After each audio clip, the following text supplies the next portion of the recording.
गुरु दक्षिणा। एक बार एक शिष्य ने विनम्रतापूर्वक अपने गुरुजी से पूछा, गुरुजी, कुछ लोग कहते हैं कि जीवन एक संघर्ष है, कुछ अन्य कहते हैं कि जीवन एक खेल है और कुछ जीवन को उत्सव की संज्ञा देते हैं। इनमें कौन सही है? गुरुजी तत्काल बड़े ही धैर्यपूर्वक उत्तर दिया, पुत्र, जिन्हें गुरु नहीं मिला उनके लिए जीवन एक संघर्ष है, जिन्हें गुरु मिल गया उनका जीवन एक खेल है, और जो लोग गुरु द्वारा बताए गए मार्ग पर चलने लगते हैं मात्र वे ही जीवन को एक उत्सव का नाम देने का साहस जुटा पाते हैं। यह उत्तर सुनने के बाद भी शिष्य पूरी तरह से संतुष्ट न था। गुरु जी को इसका आभास हो गया। वे कहने लगे, लो, तुम्हें इसी संदर्भ में एक कहानी सुनाता है। ध्यान से सुनोगे तो स्वयं ही अपने प्रश्न का उत्तर पा सकोगे।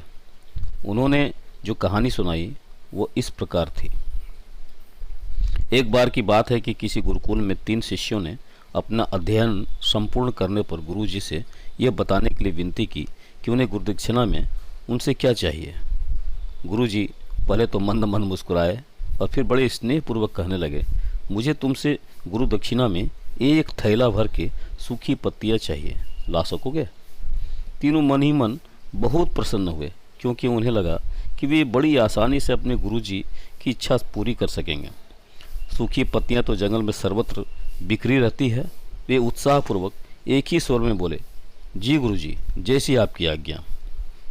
अब तीनों शिष्य चलते चलते एक समीपस्थ जंगल में पहुंच चुके थे, लेकिन यह देखकर कि वहां पर सूखी पत्तियां केवल एक मुट्ठी भर हुई थी, उनके आश्चर्य का ठिकाना न रहा। वे सोच में पड़ गए कि आखिर जंगल में कौन सूखी पत्तियां उठाकर ले गया होगा। इतने में उन्हें दूर से आता हुआ कोई किसान दिखाई दिया। वे उसके पास पहुंचकर उनसे विनम्रतापूर्वक याचना करने लगे कि वह केवल एक थैला भर सूखी पत्तियां दे दें।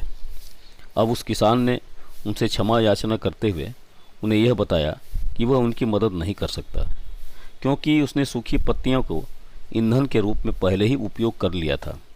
अब वे तीनों पास में ही बसे एक गांव की ओर इस आशा से बढ़ने लगे थे कि हो सकता है वहां उस गांव में उनकी कोई सहायता कर सके।